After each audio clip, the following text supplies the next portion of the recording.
Hello aspirants, I welcome you all at परचम classes.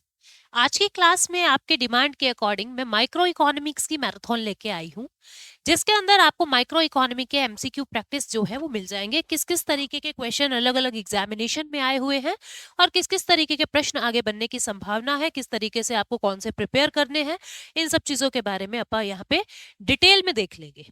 ठीक है। और आप सब लोग कह रहे थे मैम मैक्रो मैक्रो तो बहुत हो गई है, माइक्रो के क्वेश्चंस लेके आओ। तो इसीलिए हम लोग माइक्रो के क्वेश्चंस आज इस क्लास में करेंगे, है ना। आपका कहा कैसे टाल सकते हैं। लेकिन आगे बढ़ने से पहले एक इंपॉर्टेंट इंफॉर्मेशन आपके साथ शेयर करना चाहती हूँ। एसएससी जनरल अवेयरनेस का टारगेटी 2024 का बैच हमारी ऐप पर उपलब्ध है, जिसके अंदर आपको complete GA, polity, economy, history, science, geography, static, GK सब कुछ मिलेगा।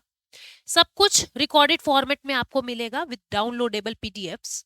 आपको इसके साथ प्रैक्टिस सेशंस और साथ में प्रीवियस ईयर क्वेश्चन पेपर का डिटेल्ड डिस्कशन और साथ में आपको लाइव प्रॉब्लम सॉल्विंग सेशंस की सुविधाएं भी हम लोग दे रहे हैं। ठीक है, तो शुरू करते हैं आज के सवाल को। आप लोग बाकी की डिटेल डिस्क्रिप्शन में देख सकते हो, नीचे डिस्क्रिप्शन लिंक में सब कुछ बाकी डिटेल आपको दी गई है और साथ में परचम ऐप पर भी जाके आप इनकी डिटेल्स के बारे में पता कर सकते हो। ठीक है, तो सबसे पहला सवाल क्या है देखते हैं।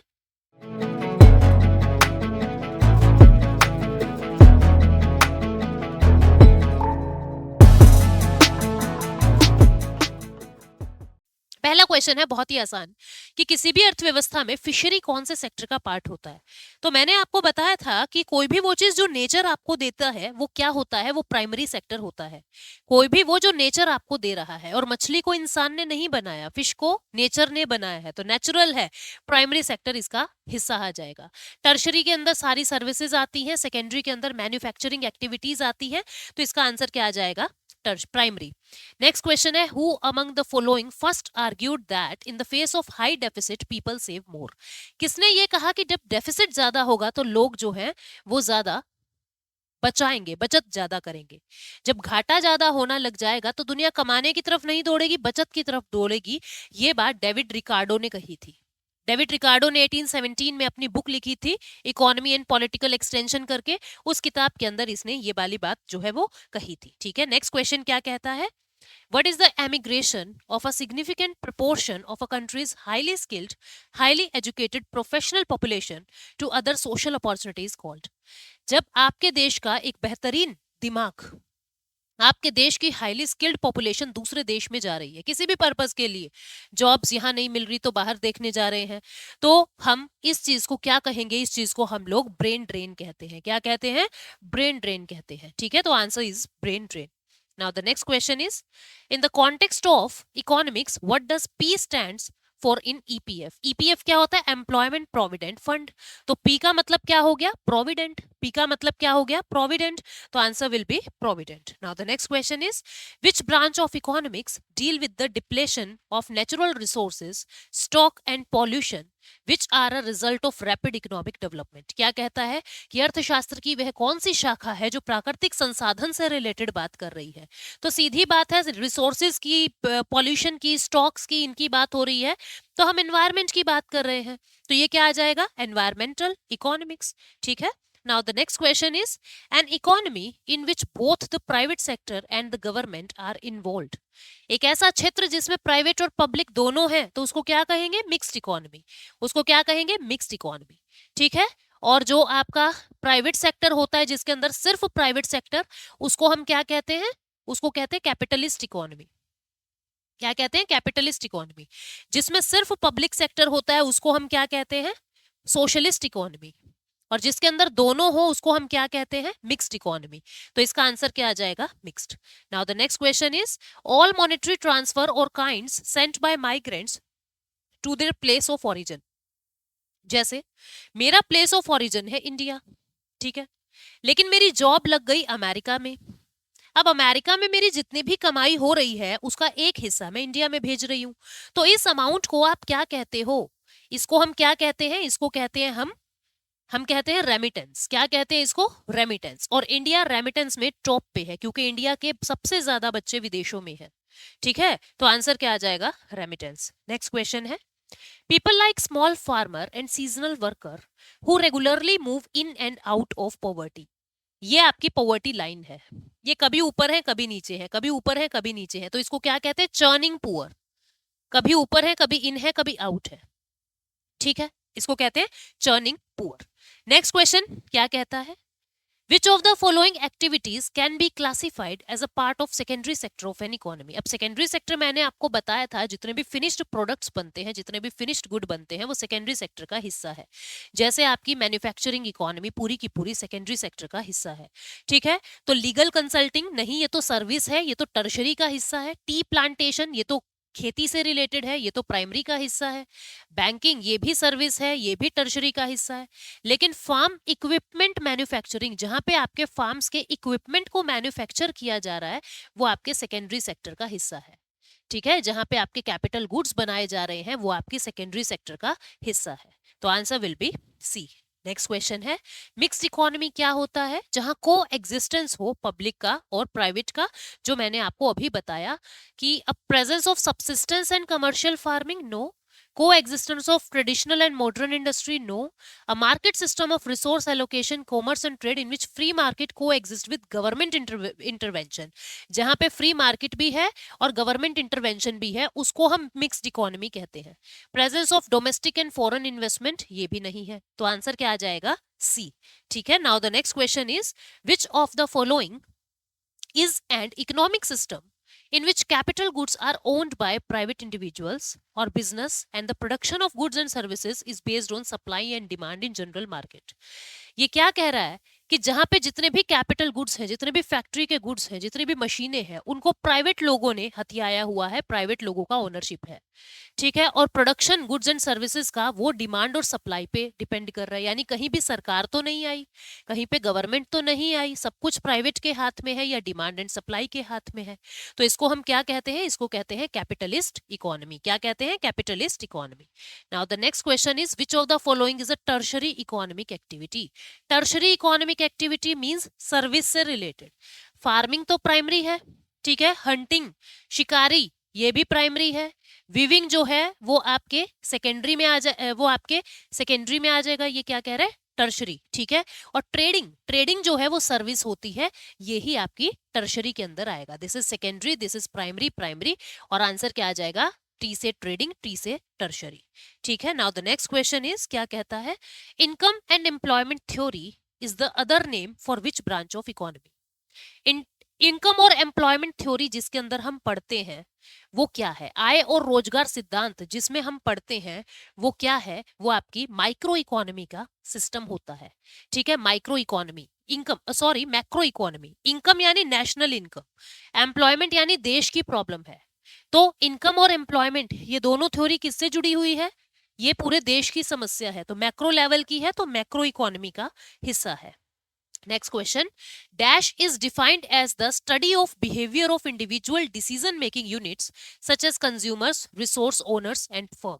कहता है कि डैश को उपभोक्ताओं, संसाधन मालिकों और फर्मों जैसे व्यक्तिगत निर्णय लेने वाली इकाइयों के व्यवहार के अध्ययन। मतलब कि क्या कह रहा है, ये कंज्यूमर बिहेवियर किस में आएगा? अब कंज्यूमर बिहेवियर जो है वो माइक्रो इकोनॉमी का हिस्सा होता है, तो आंसर क्या आ जाएगा, माइक्रो इकोनॉमी।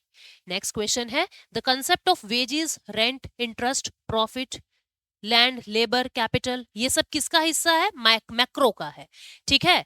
पूरे भारत की मैक्रो लेवल की बातें होती है, तो किसका है ये, नेशनल इनकम की बातें हैं ये सारी, तो मैक्रो इकोनॉमी का हिस्सा है।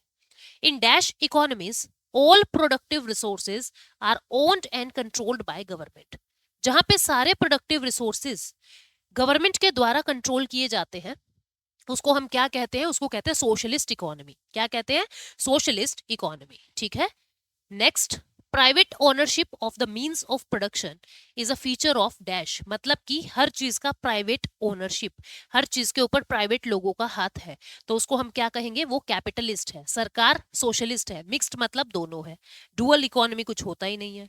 अगला है जेएम कीन्स, जिनको इकोनॉमिक थ्योरी के लिए, किनीशियन थ्योरी के लिए बहुत ज्यादा जाना जाता है। वो किस देश के निवासी थे, वो इंग्लैंड से आए थे और इंग्लैंड के ही निवासी थे। कहाँ के, इंग्लैंड के निवासी थे, ठीक है। Next question, depreciation is an annual allowances for the wear and tear of dash. किसके वियरिंग एंड टियरिंग को डेप्रिसिएशन कहा जाता है? जैसे आपकी गाड़ी है, है ना, हर साल उसकी वैल्यू गिर रही है। आपका लैपटॉप है, हर साल उसकी वैल्यू गिर रही है। आपका फोन है, वैल्यू गिर रही है। हम क्या कह रहे हैं, ये प्रोडक्ट डेप्रिशिएट हो रहे हैं। डेप्रिसिएशन किनका होता है, मशीनी गुड्स का होता है, यानी कैपिटल गुड्स का होता है। तो कैपिटल गुड्स की वियरिंग एंड टियरिंग को हम डेप्रिसिएशन कहते हैं। Next question 22, which economist developed international trade theory in 1817 based on comparative advantage and specialization? तो अभी अभी मैंने आपको बताया था 1817 में डेविड रिकार्डो ने अपनी बुक में ये सब बातें बताई थी। तो आंसर क्या आ जाएगा, डेविड रिकार्डो। किसको गोल्ड कॉलर प्रोफेशन कहते हैं, गोल्ड कॉलर यानी कि बिल्कुल ही सुनहरा कॉलर। ब्लू कॉलर जो मैन्युफैक्चरिंग इंडस्ट्री में काम कर रहे हैं, ठीक है।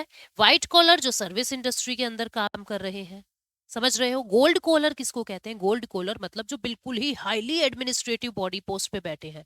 आईएएस ऑफिसर, आईपीएस ऑफिसर है तो वो भी सर्विस, लेकिन हाईली मतलब बहुत ही पहुंची हुई जो पोस्ट होती है, हाई पोस्ट, जिनके हाथ में कंट्रोल बहुत होता है, उनको हम क्वीनरी कैटेगरी में बांटते हैं। परचम क्लासेस पे ही आपको प्लेलिस्ट मिलेगी जहां पे मैंने इकोनॉमिक कंसेप्ट्स बताए हुए हैं, वहां पे सेक्टर्स ऑफ इकोनॉमी बताया हुआ है।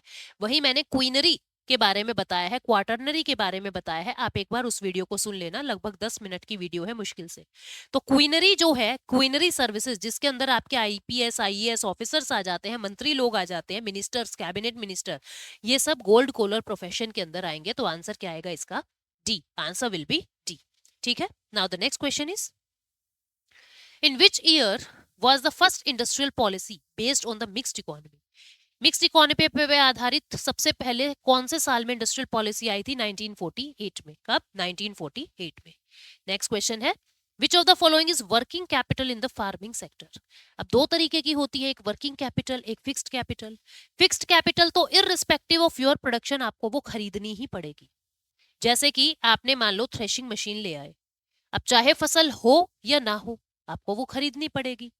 लेकिन जो वर्किंग कैपिटल होती है वो आपका पैसा, लेबर, यानी कि जैसे जैसे वो बढ़ेगा वैसे वैसे प्रोडक्शन होगा। प्रोडक्शन ज्यादा है तो हमको लेबर ज्यादा लगाना पड़ेगा कटाई के लिए, प्रोडक्शन कम है तो लेबर कम। लेकिन थ्रेशिंग मशीन ऐसी है, वो तो आप ले आए तो ले आए ना, प्रोडक्शन हो चाहे ना हो, वो फिक्स्ड कैपिटल है।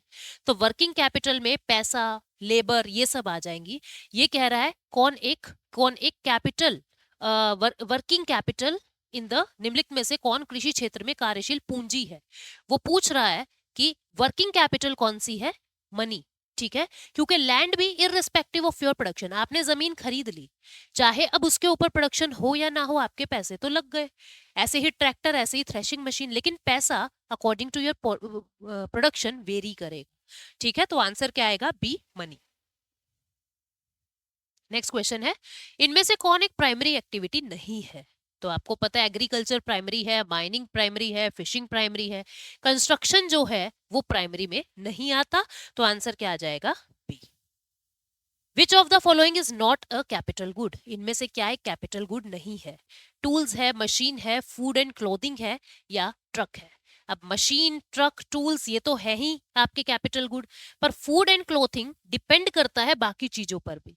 ठीक है, तो इसलिए फूड एंड क्लोथिंग ये कैपिटल गुड नहीं है। ठीक, तो कैपिटल गुड क्या होती है, वो गुड्स जिनसे आप कुछ और प्रोड्यूस कर रहे हो उनको कैपिटल गुड कहते हैं। फूड एंड क्लोथिंग से क्या प्रोड्यूस करोगे, तो इसलिए वो आंसर आ जाएगा बी। नेक्स्ट क्वेश्चन है, which of the following economic activities employees the maximum number of people in India? सबसे ज्यादा लोग कौन सी एक्टिविटी के अंदर लगे हुए हैं? सबसे ज्यादा लोग कौन सी एक्टिविटी में लगे हुए हैं? तो सबसे ज्यादा जो जीडीपी निकल रहा है, जो जीडीपी आपको मिलता है वो सबसे ज्यादा मिलता है, ये देखो ये टर्शरी है, ये दोनों प्राइमरी है और ये सेकेंडरी है। जीडीपी का अगर कोई पूछे, जीडीपी में मैक्सिमम कंट्रीब्यूशन आपको मिल रहा है टर्शरी से, मैक्सिमम कंट्रीब्यूशन टर्शरी से और मिनिमम कंट्रीब्यूशन प्राइमरी से। ठीक है, लेकिन एम्प्लॉयमेंट में मैंने आपको बताया है, जहां मैंने आपको सारी बातें कराई हैं, एम्प्लॉयमेंट में मैक्सिमम एम्प्लॉयमेंट मिलता है आपको प्राइमरी से, ठीक है, और मिनिमम एम्प्लॉयमेंट आपको मिल रहा है टर्शरी से। तो उसने यही पूछा है सबसे ज्यादा एम्प्लॉयमेंट कौन से सेक्टर में है, तो वो है प्राइमरी में। तो आंसर क्या आ जाएगा इसका, इसका आंसर एग्रीकल्चर माइनिंग दोनों आना चाहिए, बट अभी ये पुराना था। ठीक है, अभी क्या है, अभी जो है वो मैन्युफैक्चरिंग की तरफ लोग शिफ्ट हो रहे हैं, खेतों से निकल के मैन्युफैक्चरिंग। तो अभी के समय में मैन्युफैक्चरिंग इसका answer, at present point of time से हम देखें तो आंसर आ जाएगा मैन्युफैक्चरिंग। अगला सवाल है, which of the following come under the quaternary sector. Quaternary sector और क्वीनरी दोनों ही सर्विस सेक्टर के हिस्से होते हैं। क्वाटरनरी का मतलब वो सर्विस जो टेक्नोलॉजी बेस्ड होती है, तो आईटी डिपार्टमेंट जो है वो आपके क्वाटरनरी से रिलेट करेगा। इसके बाद the national board for micro small and medium enterprises meets once every 6 months in a year. जो ये बोर्ड है ये हर छठे महीने मिलना अनिवार्य है, ठीक है। तो आंसर क्या आ जाएगा, एवरी 6 मंथ्स। जो एमएसएमई डेवलपमेंट एक्ट था वो कौन से साल में पास हुआ था? बात आई 2005 में और पास हुआ 2006 में, तो आंसर क्या आ जाएगा, 2006। नेक्स्ट क्वेश्चन है, which of the following best describes the nature of Indian economy. कौन नेचर ऑफ इंडियन इकोनॉमी को बेस्ट डिस्क्राइब करता है? Mixed economy, socialist economy, communist economy, capitalist economy. Nature of Indian economy, Indian economy कैसा है, mixed economy वाला है, ठीक है। तो आंसर क्या आएगा, मिक्स्ड इकोनॉमी। नेक्स्ट क्वेश्चन है कि dash demand for money arises mainly due to the uncertainty of future receipts and expenses. जब आपको यूं नहीं पता कि भविष्य में कैसे क्या रिसिप्ट या एक्सपेंसेस होने वाले हैं, तो आप जो पैसे की डिमांड करते हो वो कैसी डिमांड है, वो आपकी प्रिकॉशनरी डिमांड होती है। प्रिकॉशनरी स्टेप लेते हुए आप डिमांड कर रहे हैं, वो आपकी प्रिकॉशनरी डिमांड होती है मनी की। नेक्स्ट क्वेश्चन है, which of the following is a private good. इनमें से क्या एक प्राइवेट गुड है? वो गुड जिसको कोई एक व्यक्ति यूज कर सकता है, मतलब कि हर किसी की पर्सनल वस्तु वो होती है, जैसे मेरी पर्सनल गाड़ी, मेरा पर्सनल घर, मेरा पर्सनल लोन, ठीक है, वो पर्सनली यूज किए जाते हैं।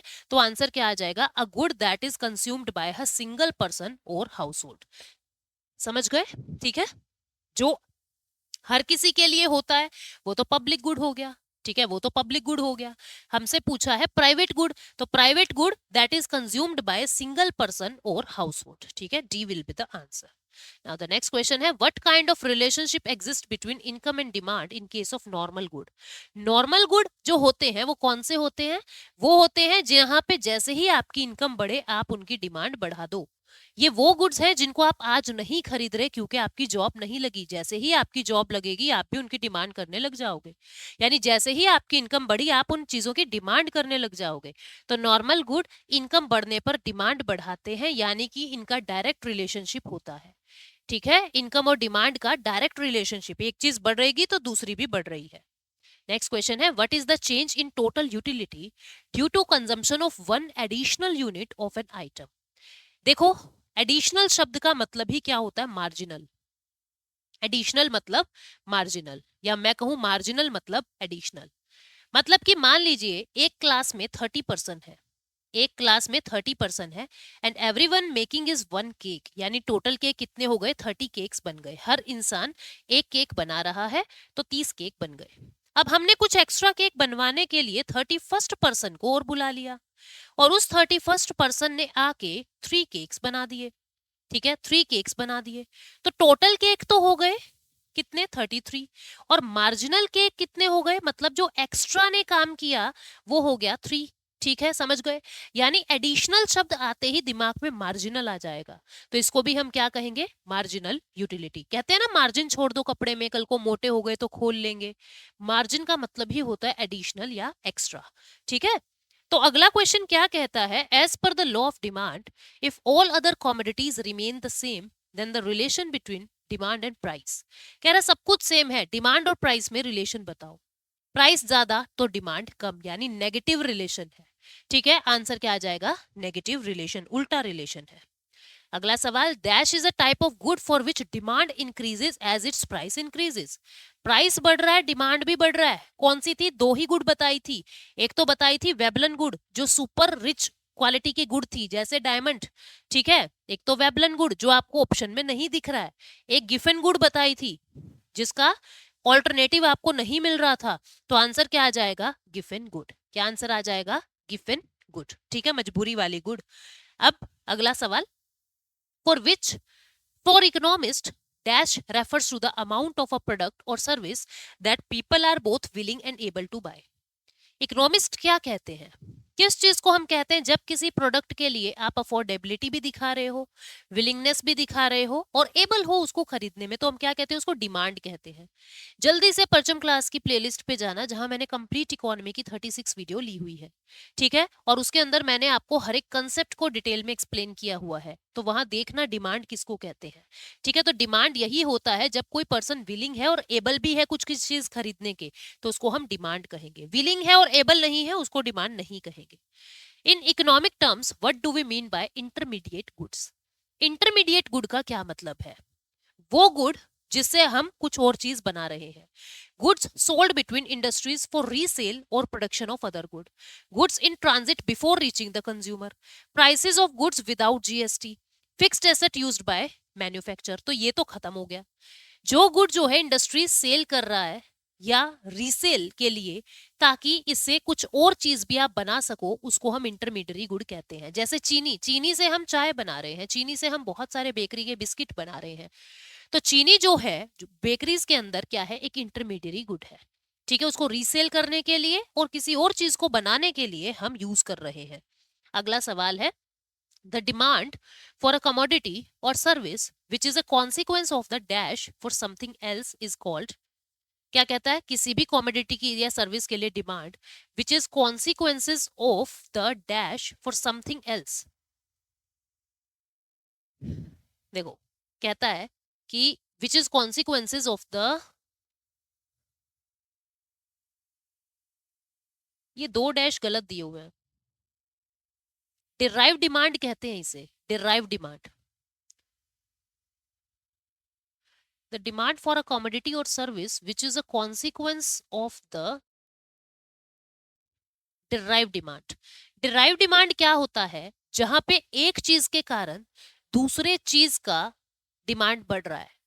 डिराइव्ड डिमांड यानी एक चीज के कारण, जैसे जैसे पेट्रोल सस्ता हुआ तो हम गाड़ी की डिमांड बढ़ा रहे हैं, यानी वो डिराइव्ड डिमांड है, डिराइव की गई है किसी और चीज से डिमांड। तो आंसर आएगा डिराइव्ड डिमांड। ठीक है, अगला सवाल है, what effect will a decrease in demand and increase in supply will have on equilibrium price? ये क्या कह रहा है?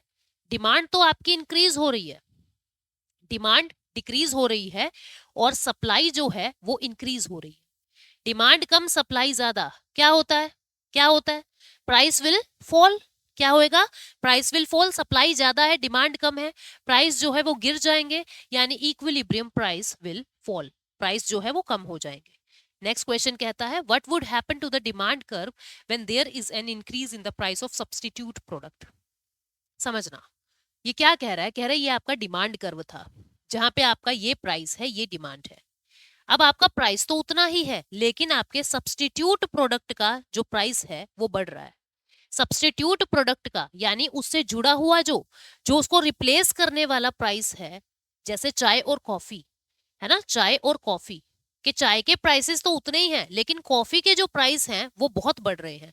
उससे कॉफी की डिमांड जो है वो बढ़ जाएगी, कॉफी की डिमांड जो है वो डी डैश हो जाएगी, यानी आपका जो ग्राफ है वो बाहर की तरफ शिफ्ट हो जाएगा, आउटवर्ड शिफ्ट हो जाएगा, क्योंकि प्राइस तो उतना ही है जितना पहले था। समझ पा रहे हो बात को? अब क्योंकि कॉफी के प्राइसेस बढ़ गए हैं, तो मेरी चाय की डिमांड और ज्यादा बढ़ जाएगी, आउटवर्ड शिफ्ट हमारा ग्राफ जो है वो हो जाएगा। अगला सवाल है, the system of MSP was first introduced for wheat। सबसे पहले व्हीट के लिए अनाउंस किया गया था।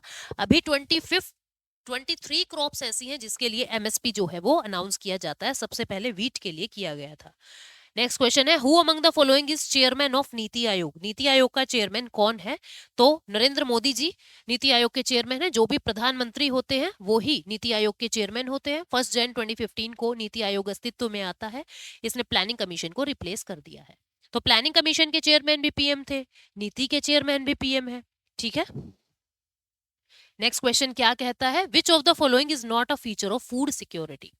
अब जो फूड सिक्योरिटी है और नेशनल फूड सिक्योरिटी एक्ट 2013 है, वो क्या कहता है? आपको फूड का अवेलेबिलिटी भी होना चाहिए, आपको अफोर्डेबिलिटी भी होना चाहिए, एक्सेसिबल भी होना चाहिए आपके लिए फूड, लेकिन एक्सेप्टेबिलिटी वहां पे कहीं नहीं लिखा हुआ, इसलिए आंसर क्या आ जाएगा? सी। सी विल बी द आंसर। ठीक है, एक्सेप्टेबिलिटी वहां नहीं लिखा हुआ।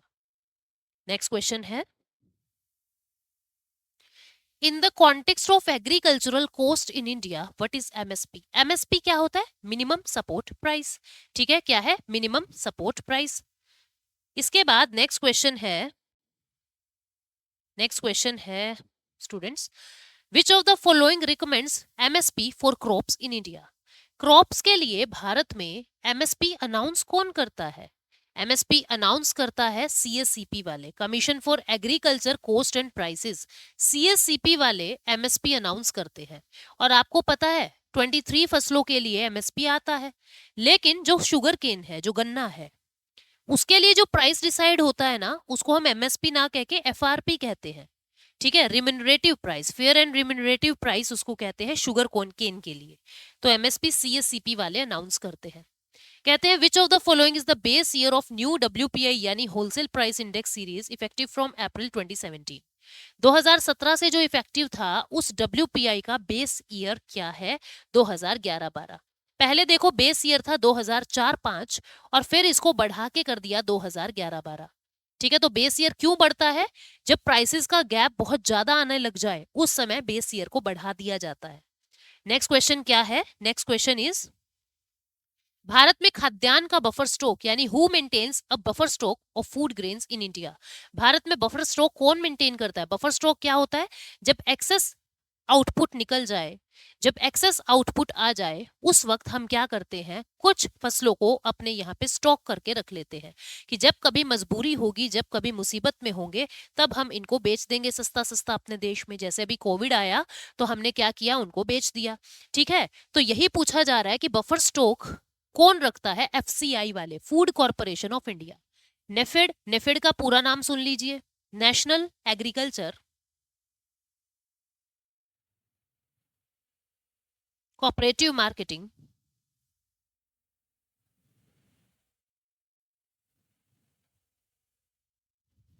Federation of India.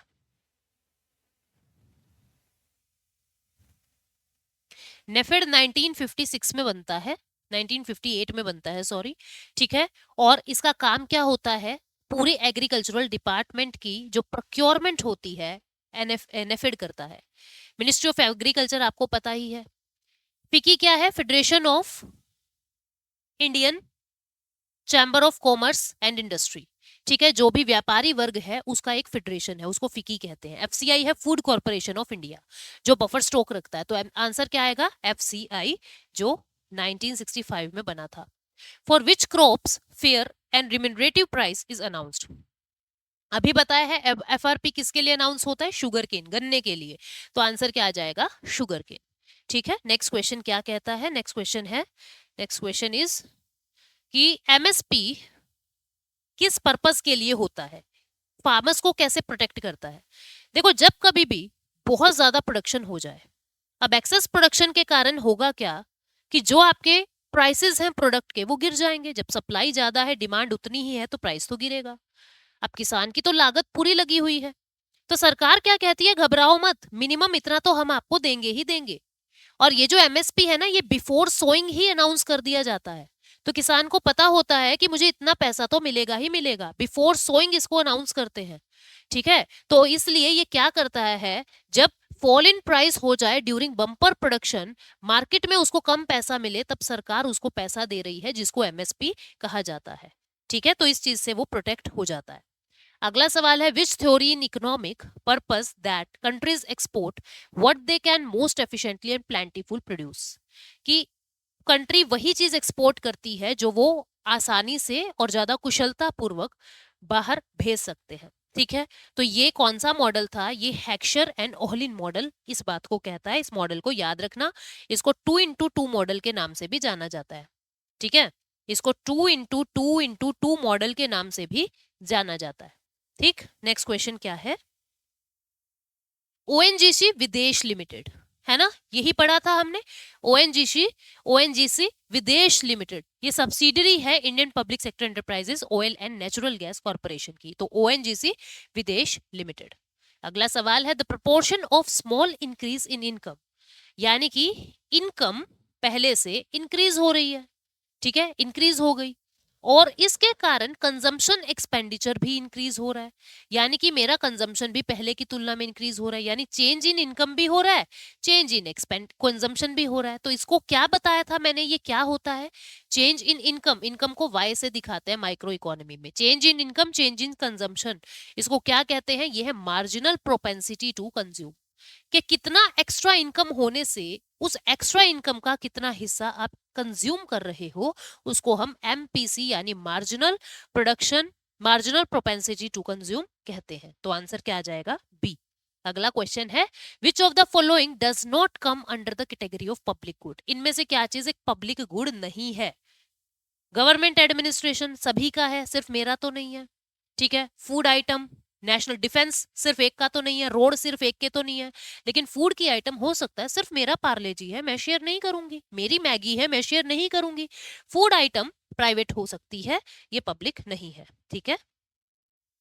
Which department of the government of India declares the MSP, कौन एमएसपी डिक्लेयर करता है, अब उसने डिपार्टमेंट पूछा है, यह है department of agriculture and corporation. कौन है, department of agriculture and corporation, इसी के साथ काम करता है सीएसीपी, ठीक है। Now the next question is, what is the full form of WPI? WPI stands for wholesale price index, ठीक, and CPI stands for consumer price index।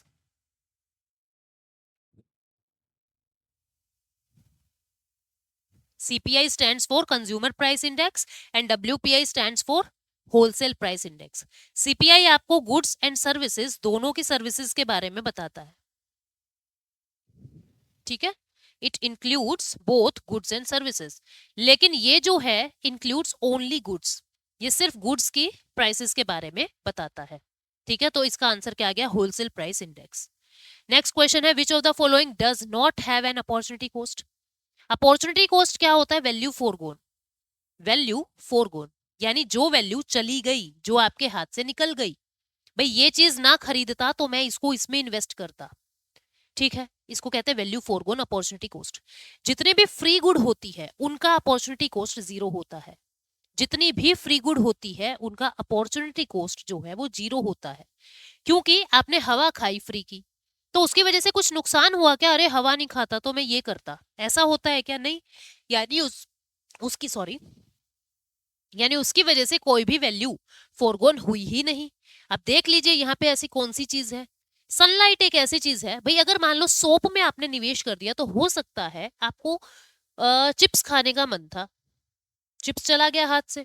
Software में पैसा लगा दिया तो हो सकता है कंप्यूटर खरीदने का मन था, स्टाइलस खरीद लिया तो हो सकता है आपको वेकॉम खरीदना था, यानी कि कुछ ना कुछ नुकसान आपको हो रहा है, भाई यहाँ ना लगा के मैं कहीं और लगाता, लेकिन धूप खा ली तो क्या नुकसान हो गया, ठीक है। तो आंसर क्या आ जाएगा, सनलाइट, वही एक फ्री गुड है, सभी फ्री गुड्स का अपॉर्चुनिटी कॉस्ट जीरो होता है।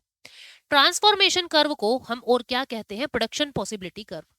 मतलब कि क्या होता है इसके अंदर, कि जिस तरीके से मेरे पास दो चीजें हैं और लिमिटेड अमाउंट ऑफ पैसा है, तो मुझे अगर दोनों में प्रोडक्शन पॉसिबिलिटी कर्व क्या बताता है, उस पॉइंट को निकाल के बताता है जहां आप मैक्सिमम बेनिफिट के लिए, मैक्सिमम बेनिफिट के लिए आप अपने रिसोर्सेज का मैक्सिमम यूटिलाइजेशन कर सके, कि रिसोर्सेज कम है लेकिन फिर भी उससे हम मैक्सिमम बेनिफिट कैसे निकाल सकते हैं, उसको पीपीसी, प्रोडक्शन पॉसिबिलिटी कर्व कहते हैं। कि एक चीज अगर मैंने बढ़ा दी तो दूसरी चीज मुझे कम करनी पड़ेगी, जब मैंने ए इतना लिया तो मुझे बी इतना लेना पड़ा, अब मैंने ए जो है थोड़ा कम कर दिया, ठीक है, तो मेरा बी जो है वो बढ़ गया, ये बी आ गया, यानी कि मुझे ऐसे पॉइंट पे पहुंचा देता है पीपीसी जो रिसोर्सेज का इस तरीके का कॉम्बिनेशन बना देता है जहां मुझे मैक्सिमम यूटिलाइजेशन हो।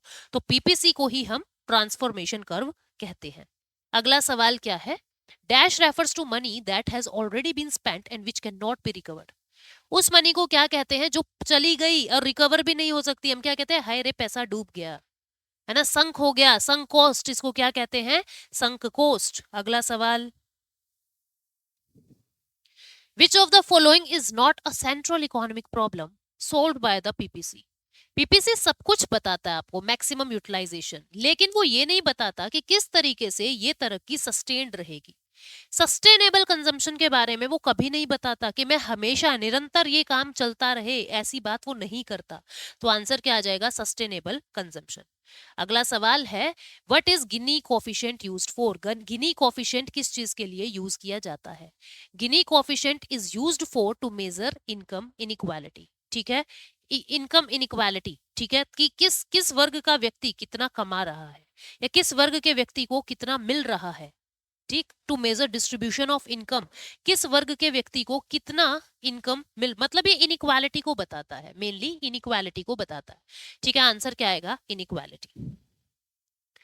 अगर गिनी, देखो गिनी 0 से 1 के बीच में होता है। किसके बीच में? 0 से 1 के बीच में होता है। अगर 0 है तो मतलब वो परफेक्ट इक्वालिटी वाला नेशन है, 1 है तो वो इनइक्वालिटी वाला नेशन है, मतलब कि इनइक्वालिटी है, वहां पे असमानता है। तो गिनी जब ज्यादा है तो इनइक्वालिटी ज्यादा है, तो किसके ज्यादा होने पे असमानता ज्यादा है? गिनी, जी की वैल्यू, जी से रिप्रेजेंट करते हैं, इसकी वैल्यू होने ज्यादा होने पे इनइक्वालिटी ज्यादा है। नेक्स्ट क्वेश्चन है, in the context of capital market, FPO का मतलब क्या होता है? Follow on public offer. IPO का मतलब इनिशियल पब्लिक ऑफर। ये मैक्रो का सवाल आ गया बीच में। अगला सवाल है, which of the following is not included in the factor of production? इनमें से क्या चीज फैक्टर ऑफ प्रोडक्शन में नहीं आएगी? तो आपको पता है, लैंड, लेबर, कैपिटल और एंटरप्रेन्योरशिप, ये 4 चीजें फैक्टर ऑफ प्रोडक्शन में आती है। ठीक है, टैक्स नहीं आता, तो आंसर क्या आ जाएगा? टैक्स। अगला सवाल है, pricing policy of minimum support price follows which approach? Pricing policy, MSP की प्राइसिंग पॉलिसी क्या, यानी आपका लागत कितना लगा है प्लस आप कितना और पाना चाहते हो। भाई 100 रुपए तो मेरी लागत ही लगी, कम से कम 1 रुपए का तो बेनिफिट हो। यानी हम क्या कर रहे हैं? कॉस्ट प्लस अप्रोच को लगाते हैं कि कितना मेरा कॉस्ट लग चुका है और कितना मुझे और मिलना चाहिए। तो कॉस्ट प्लस अप्रोच को हम लगाते हैं एमएसपी कैलकुलेट करते वक्त। The expenses leading to the increment in production capacity are which type of expenses? ये क्या कहता है? उत्पादन क्षमता में वृद्धि करने वाले व्यय। अब मैं चाहती हूं कि मेरे पास ज्यादा फसलें हो, ज्यादा प्रोडक्शन हो, तो मैं क्या करूंगी? ज्यादा लैंड खरीदूंगी, ज्यादा मशीनें लेके आऊंगी, ज्यादा रॉ मटेरियल लाऊंगी, ज्यादा पानी लगाऊंगी। यानी कि इसको हम क्या कहते हैं? हम इन्वेस्ट ज्यादा करेंगे।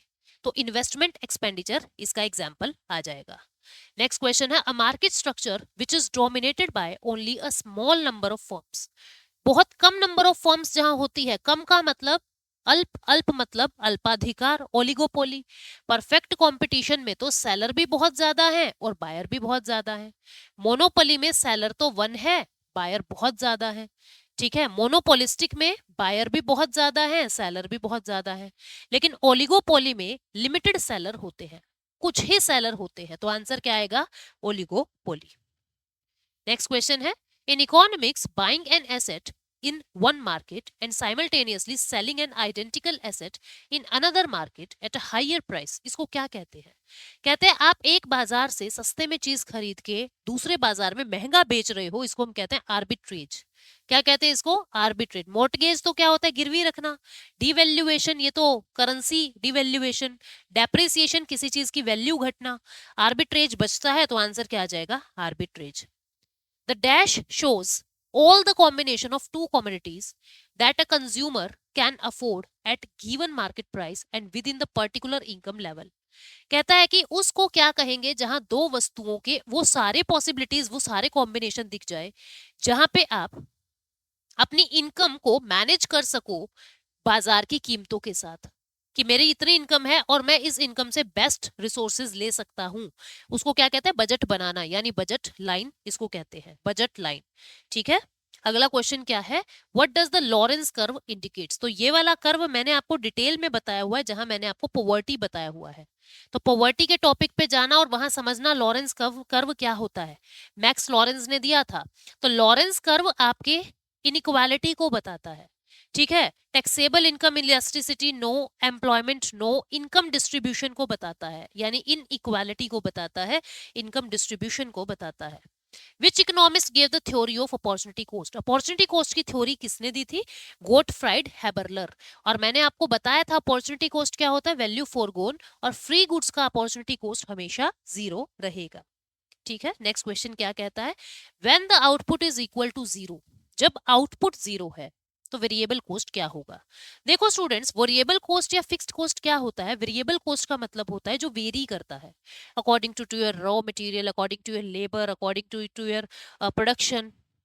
वेरी करेगा, जितना रॉ मटेरियल उतना कॉस्ट ज्यादा, ठीक है। लेकिन कुछ ऐसा कॉस्ट होता है, चाहे आप कुछ प्रोड्यूस करो चाहे ना करो, वो तो आपको लगाना ही पड़ेगा, उसको कहते हैं फिक्स्ड कॉस्ट। जैसे मेरी ट्यूशन पे पढ़ने के लिए एक भी बच्चा नहीं आया, पर मुझे रेंट तो देना ही पड़ेगा, है ना, वो क्या है? फिक्स्ड कॉस्ट, कि वो तो फिक्स है, वो तो आपको करना ही पड़ेगा।